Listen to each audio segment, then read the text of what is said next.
Hello there, and welcome to this live stream on Born to be Wild, how domestication is making you depressed. Now, just bear with me. I'm going to share this in a few places, and then I'll be ready to get on with the show. Okay, so just finding this. Always takes a little bit time to get this set up.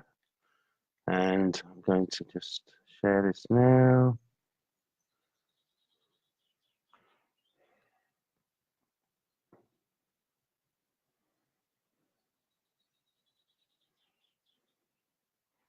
Okay, so sharing in my group and sharing on my personal page.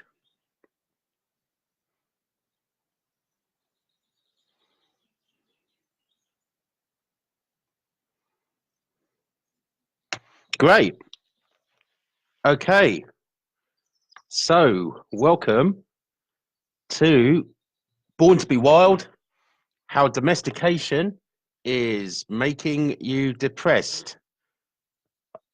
I just want to see if I can see comments as they come up. So as you join, love to have a thumbs up or a comment. Just let us know that you're here. I'm going to try and respond to questions as we go. If I don't catch your question at the time, then please bear in mind I will answer all questions either at the end or in the comments once the video is being replayed. So, how domestication is making you depressed or making people depressed. So, this is all about, thanks everyone who's joining, great to see you here. This is really all about the fact that we are the most domesticated natural creatures ever. And I'm going to go into that a bit later on and explore how our domestication, with all of the benefits that it has brought to us in terms of many aspects of our life, nonetheless, how it's also limiting in other aspects of our life, and what I think some of the solutions are. So, we're going to be looking at depression and what it is. Firstly, some common views and what I believe to be some misconceptions about depression. And we're also going to be looking at the meta health or meta consciousness perspective of depression and how that happens. So there's a lot of information in here, probably going to be 40 minutes or so today. And I've got notes because I want to make sure that this information comes out. The live format is quite funny, of course, and if I get to answer your questions during the call, fantastic. But I will definitely answer all of them at some point. So we're going to look at domestication in a bit, but before we get there, I just want to talk about the typical perception of depression and the model that we are taught that depression is. So the general idea is that there's some form of brokenness there. There's something has happened which has caused the individual to become mentally broken in some way. And the idea, the mainstream medical view based on psychiatry, which, like all medical solutions, has some real value in symptom treatment for some people.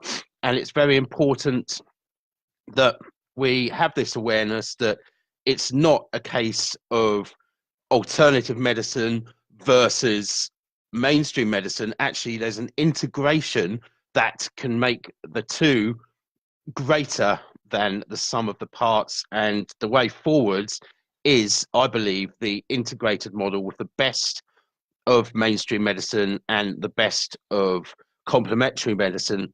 And what I like about Meta Health is that it does enable the whole picture to be seen and bring in treatment plans engaging with the very good diagnosis and symptom treatments of modern medicine alongside the root cause resolutions, etc., that are available from complementary types of treatment. So the best of both worlds.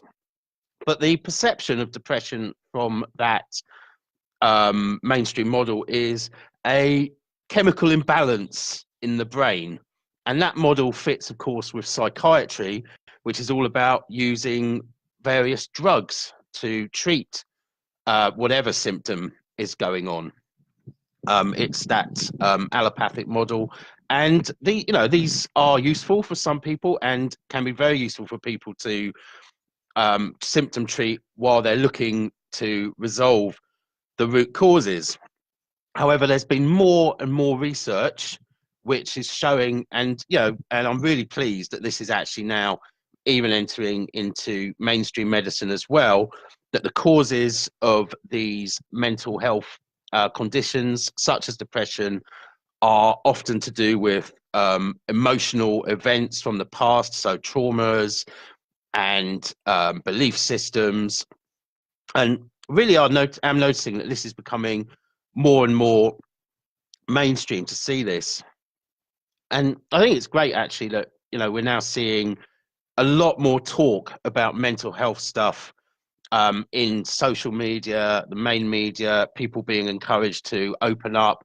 As I'm certainly seeing a lot of talk on it in men's groups now, and men being able to more express this stuff, because there is a depression, well, I guess you could call it epidemic, where really with everyone, as many people are struggling with being stuck in depression.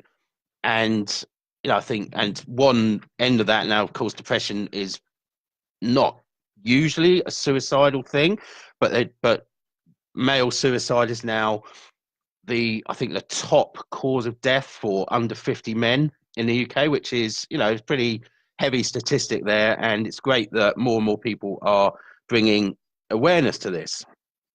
So okay, but it's not the lack of serotonin, I would say, is a symptom of whatever has happened to cause the depression. It's not the cause of the depression. It's actually the body's biochemistry responding in such a way to bring about the state of depression, which is a natural biological function of the body.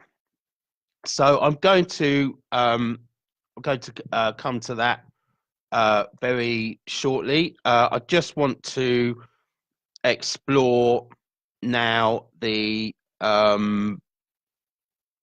meta health. I want to just quickly let you know what meta health, and as it's becoming meta consciousness, actually is, and it's the concept of what is going on above the sort of big picture of all factors: physical, biological, emotional, spiritual, mental, and environmental, that are all leading to symptoms occurring. And these symptoms, whether they are physical body symptoms or behavior patterns, what are known as constellations in meta health, which are actually responses by an intelligent body organism trying to resolve specific things happening. So that's the perception that in meta health, and it is showing basically there have been specific events or situations that have happened, and the body is trying to resolve them in some way. So all of these, so with meta health, and in fact what you have is 4 different types of brain relay You've got the brainstem, which is attached to the core survival organs in the body and is all about survival issues such as digestion, breathing, procreation, very core basic stuff. Different levels of animal and different levels of brain function. Then we've got the cerebellum, which is about protection and resistance and attack as well, and also about basically the protection of the body. And there's different body organs also related to this. Then there's a cerebral medulla, which is about the structure of the body, the ability to cope, and it is this is generally to do with conditions to do with self-esteem, strength, and things like that. And then you've got the cerebral cortex, which is the higher brain function, which is generally to do with things such as social environment, separation, territorial conflicts, which is very key when we're looking at what we're looking at today, as I'll come on to. And all of the depression constellations, as we call them, happen in the cerebral cortex. So there's various different parts of the brain get triggered by specific kinds of emotional events, belief systems leading to behavior patterns, and these basically create states of being either in the case of during the stressful time when you're trying to resolve these events or themes in your life, you go into stress, and stress is in the cerebral cortex, or when you go into what's called regeneration after you've had some kind of acceptance, and often a not a good acceptance, such as a resigned acceptance, which leads to the regeneration stage, which is generally when depression is seen. So during the stressful phase, it's what's known as mania, and in the regeneration stage, it is depression. So we've got this manic depressive scale, which I would say everyone goes into at some point, depending on particular things that have happened or are happening in their lives.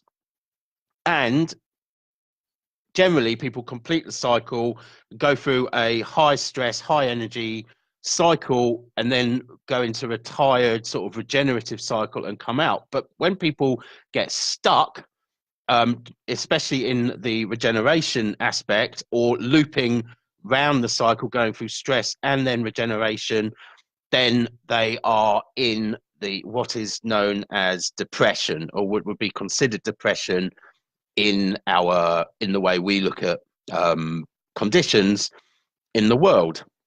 Now, I just want to say very quickly that when you get one triggering event or theme, it generally leads to something happening in the body, a physical symptom that you can experience and see. When you have two things happening, generally concurrently or close to each other, that have got a similar theme but are hitting different brain relays relating to the cerebral cortex, so different types of territorial conflicts, it is when it becomes one of these mental behavior patterns. In the case of today, we're looking at depression. So it's very easy to get stuck in these because of the domestication that we have, as they are territorial conflicts. And I'll come into this in a bit. But there are there's five main types of mania depression scale that people go into as part of the constellations, basically depending on different types of territorial triggers that happen to them. So different types, and you can run, some people are running one of these, some people are running many of these. So there's going to be many different ranges of what people experience as depression based on which brain relays have been triggered.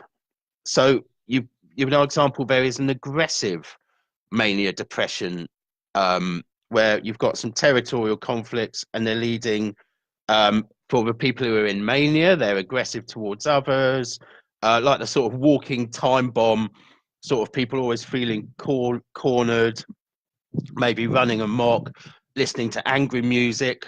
And then the flip side of that, when in regeneration, is more about this sort of tense, depressive type of person. And they generally then exhibit, because they've gone into that regenerative phase, it's more of aggression towards themselves, not usually suicidal, but nonetheless, you know, giving themselves a hard time. Then you've got one which is called the autistic, um, manic depressive scale, and you know, this it's also could be seen at lesser scales as the introverted, very introverted scale. You know, everyone's on a range between extrovert and introvert, but this is when it's really gone to an extreme because of specific shocks that have happened. And again, these are the depressives who just are staring into the nothingness. Just they spend a long time staring into space. And in mania, so in the stress phased version, they're going to be, you know, workaholics, for example, so putting all of their attention in one area. And so, you know, there could be for a time people who get triggered into these things, they've got a um, positive meaning behind the symptom of actually trying to get stuff done, but like absolute tunnel vision focus on something, for a short while. So you can see that, you know, there are all of these, you know, even the aggressive one, there's a specific reason for that. If it's been a strong territorial conflict that has led to it. Then you've got the storyteller or the mytho, and this is people who are telling fantasy world stuff. So it could be the people who cannot stop lying and create these huge webs around themselves in the mania scale. And then at the depressive, they'd be talking to themselves, maybe obsessively, chewing over stuff in their journals. Now, of course, journaling is a beneficial thing to do for a lot of people, but if it becomes a depressive tale of woe, as it could do, then, you know, there could be, you know, that might even be useful for a while. But it's, you know, these people might be doing that, might be telling themselves stories in their heads as to why they are keeping stuck.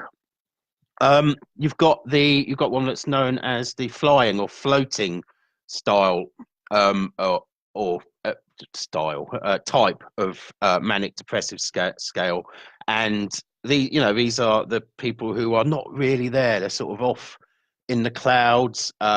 In the stress phase, they're sort of looking up to the world, and like, you know, they could be the people who are seen as not grounded at all, escaping from something in the world effectively. And in the regenerative depressed scale, you know, they're very distant and away from everything, but like they're sort of sinking, this sinking feeling that they've got going on. And then you've got sexual manic depressive scales, known as nymphomania in females and Casanova in men.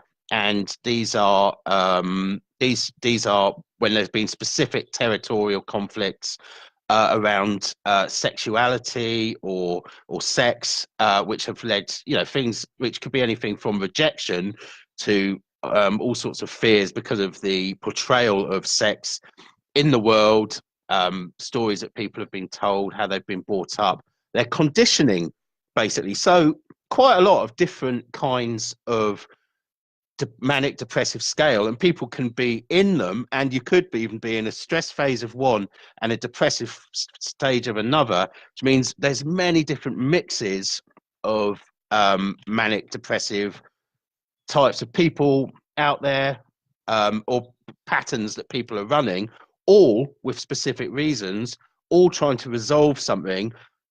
And in our natural state, it might have been much more easy to actually resolve these situations and go through the healing process.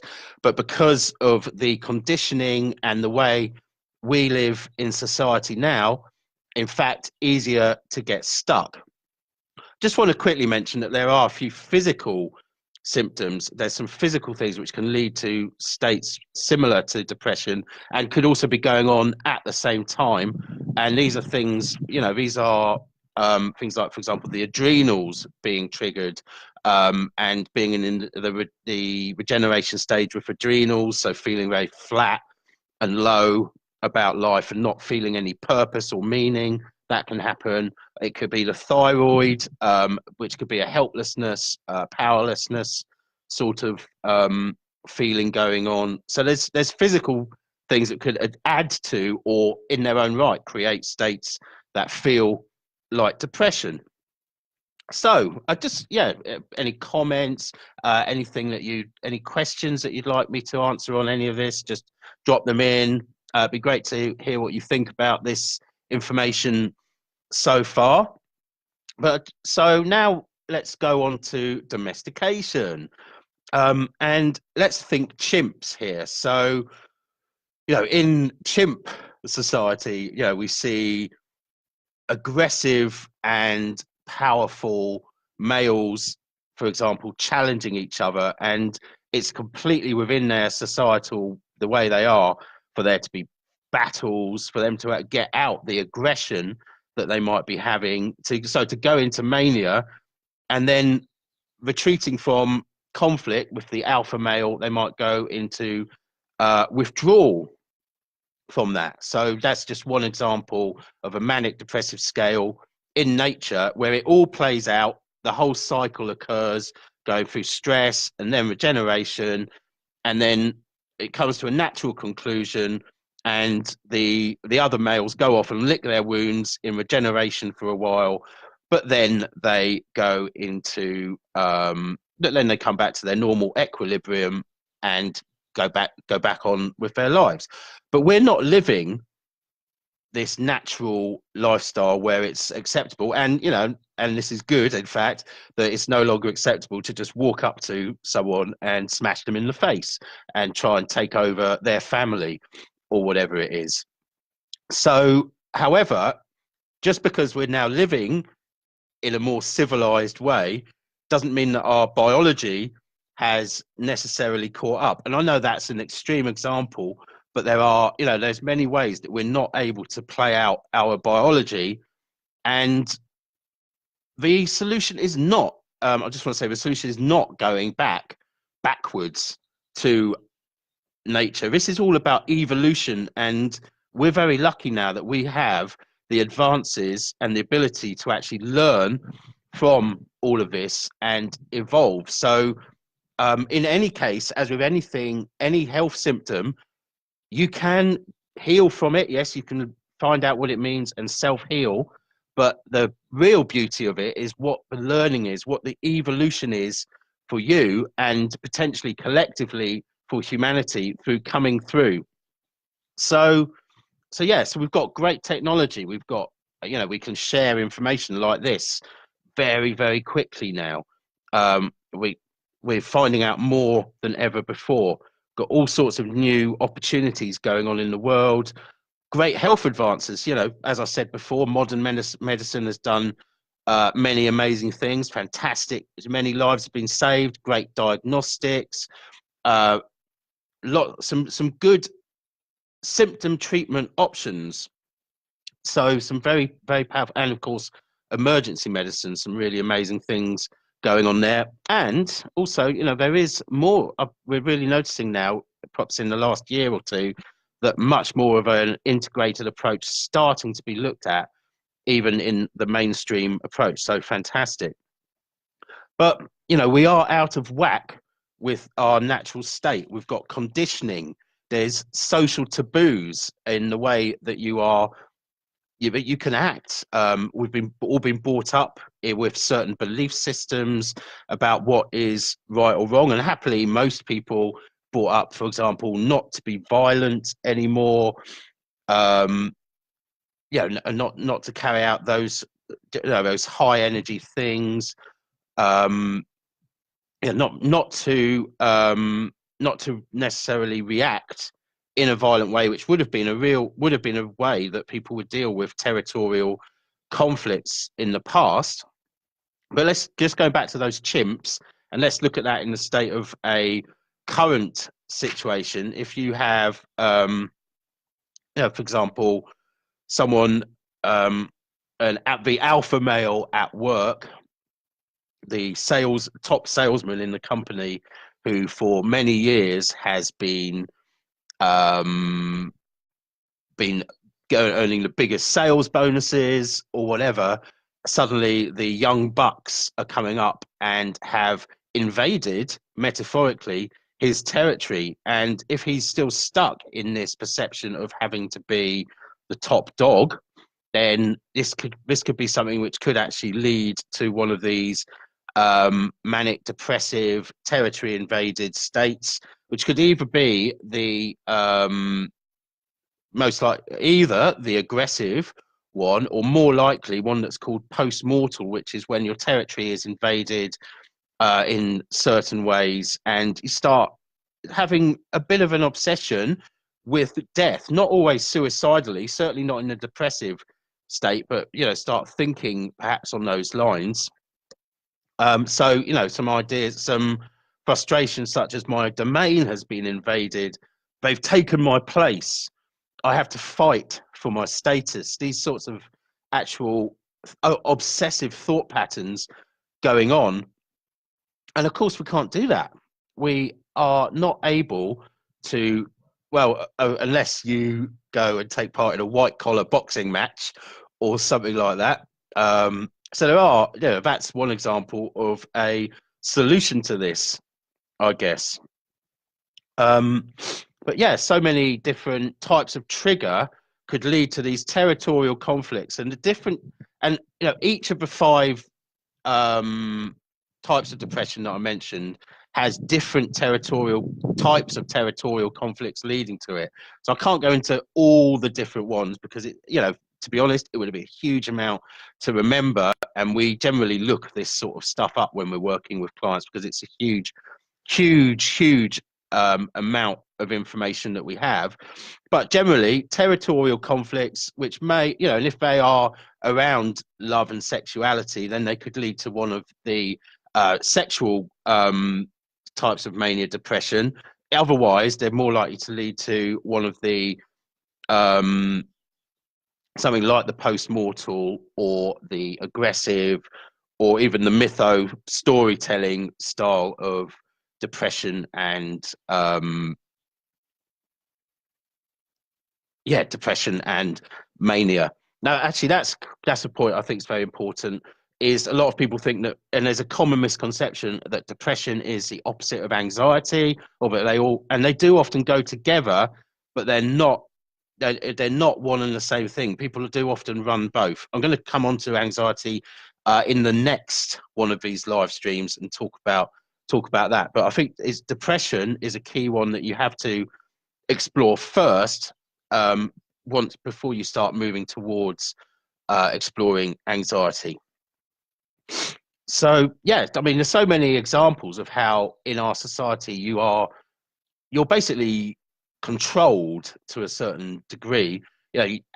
How okay is it to just go out into the world and let out a massive scream? Yet that could be exactly the sort of thing that you need in a situation where, let's think of a village, and you have one family doctor there and he's got a very successful practice, and then suddenly another one appears on the scene and they start taking all of his clients, and we've got this competitive thing going on, a territorial conflict, again in the old paradigm where many of us are taught that we have to be competitive. Now, if we were going 100% back to nature and depending on the perceptions of that original first family doctor, they might go round and have a pop at the other one, give him a good kicking, but that is not really available to us now. So other more ecological solutions are required.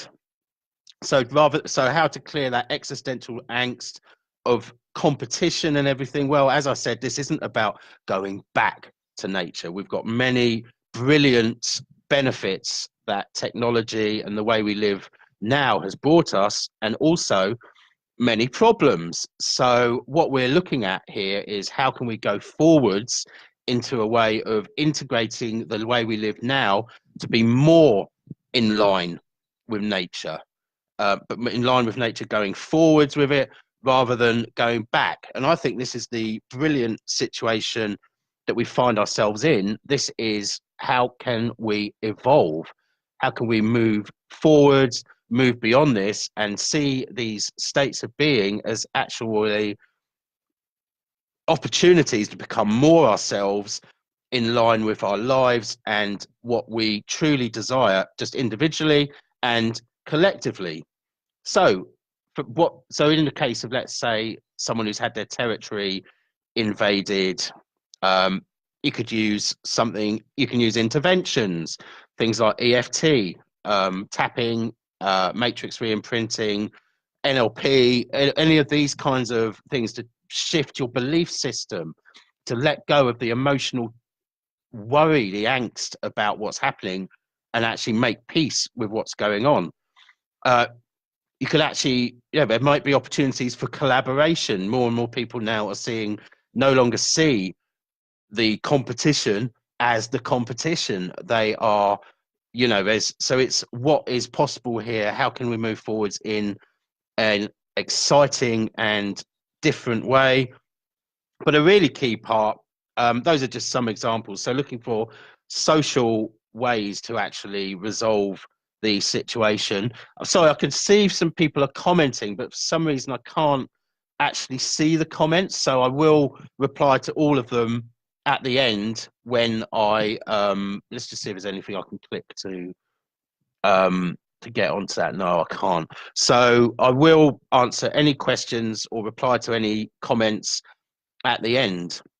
But really what we're looking at here is it's an opportunity to heal yourself and also an opportunity to evolve personally and collectively and step out of the control and conformity which might have actually got you to this place. And rather than going back to that, how can you find freedom and individuality? Now, at the stage, depending on what stage of depression someone's in, and I fully understand it, they might just that might seem so far from where they are now that all they want to do is just feel okay. They want to get back to a stage of feeling okay, and of course, that's the first stage. And there's many ways to do that. For some people, that is going to involve taking whatever drugs are best for them. For others, it won't. There might be some physical symptom treatments that they can use. It might be, CBD oil might be something that people might look at. There might be herbal things, and these are all things that can be explored individually. So there might be other physical things that they can do, such as meditation, and just and also, of course, there's just rest and regeneration. This might be something that's useful. But when there is actually a way to really evolve from this and use it as a catalyst to become more in line with who you are.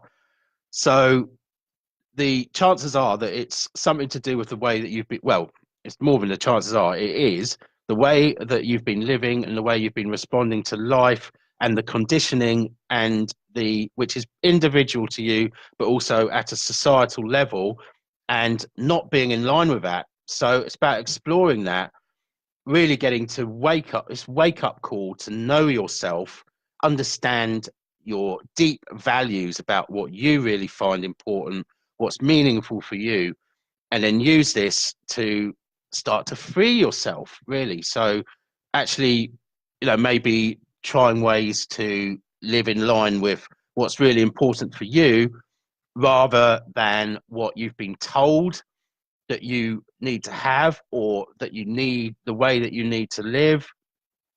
Maybe along with that as well, a certain amount of surrender. So yeah, making peace with the fact that you are um, in this um, state of being, like having of of feeling down, staying in, not wanting to engage in society for a while. It's an introspective time for many people, and although it can be very tough, there are ways that can really support through that. Now, yeah, for me, EFT always brilliant with this, but sometimes it can take a lot of time to come through these states because there is a lot to be explored. But by really the solution, getting to know yourself and then looking at a whole plan of how to actually start living more in line with what's going to give you more energy and excitement in the world rather than the things that you've been told. So you'll be looking at physical things that you can do. Um, for some people, doing starting with some simple and then moving on to stronger exercise is very powerful. Exercise is always, it's great for the feedback of that you're actually doing something and feeling good. So that in its own right is something that's very good. It could be to do with actually change of social circumstances. Again, or could be a very tough thing to do if you're feeling disengaged with the world and not willing to explore. But tapping and other mind body techniques can support you with that. Could be about meditation and introspection, getting more in touch with the spiritual side of life. Now, yeah, I believe everything is spiritual. Just because you can tap on the table, that's because it's vibrating at a similar frequency to your current frequency of vibration. So everything's spiritual, but actually connecting to that, to something perhaps bigger than your separated self alone, could be really useful. And yeah, just getting to understand where your captivity, your domestication, has led you to not be able to truly express who you are, and then find ways that you can evolve into more freedom, more individually being who you are, who you were meant to be. That is the end game, and using it as a wake up call to move to that. Now, like I said, I know that's not always, it's not easy to see that when you are, when you're feeling that real down darkness, but it can happen surprisingly quickly when you start exploring and understanding the root causes, releasing the traumas and the belief systems that were created by them, and just seeing a little bit of light. If you've got curtains shut and a dark room, you only need to open a tiny crack in the curtain for the room to become light. It's a beam of light is shining through is enough to open to all sorts of different potentials. So getting to know yourself and creating an outer world that matches your inner landscape is absolutely key. Now, I want to just say that this is something that I've supported many people with now. Actually, working with depression is one of the favorite areas that I work in with mental health, and the other work that I do with various tapping techniques. And the reason I really like working in this is it's amazingly quick. People start to notice some shifts happening. It's not all, it's not this instant cure or anything like that, but it is, you start to see things happening very quickly. And like I said, it's just that opening of a tiny gap in the curtains where there's a light shining into the darkness, and then there's potential. And even a 5% change in perception has infinite possibility in it to be able to change. So with that in mind, I am offering these root cause analysis sessions at the moment, which are really an analysis of the regeneration and stress that people are in for any health condition. But I want to specifically open it up for people who are experiencing depression right now. any health condition and to actually find the specific reasons, the belief systems, the behavior patterns, the emotional events which have led to these patterns being in place. Currently, I'm offering them for £100. A normal price has been £300 for those. But I want to get this out to as many people as possible because it's been life changing. And since I've been offering them for £100, I've been able to support many people with these sessions. It's just opened it up to so many more. So I'm going to continue that for the time being. And yeah, it's a real opportunity for anyone to try and explore what's holding them back, whether it's physical, but especially, you know, with depression, you can really see some very interesting and surprising results for people. So that's all I've got to say, really. Just to summarize, is that there's many different patterns which are called depression, and people can be running some or all of them at some or all of the time.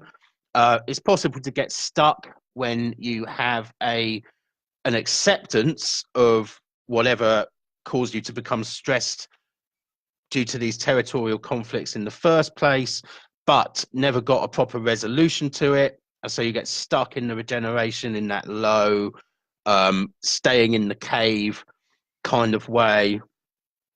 And the way to resolve it is actually if there is a natural solution to it, a social and environmental solution that you can do, then that can work. But you might even need guidance to actually get there because you can't see it when it's right in front of your face because of the symptoms that are stuck. And there's also, there's many things out there that can support you. No matter what there are, there's so many different ones. I love the tapping techniques. I think they're brilliant for this because they really very quickly get into the body as well as the mental and emotional state. But things like hypnosis, NLP, all brilliant as well. And we tend to mix them all up in sessions anyway.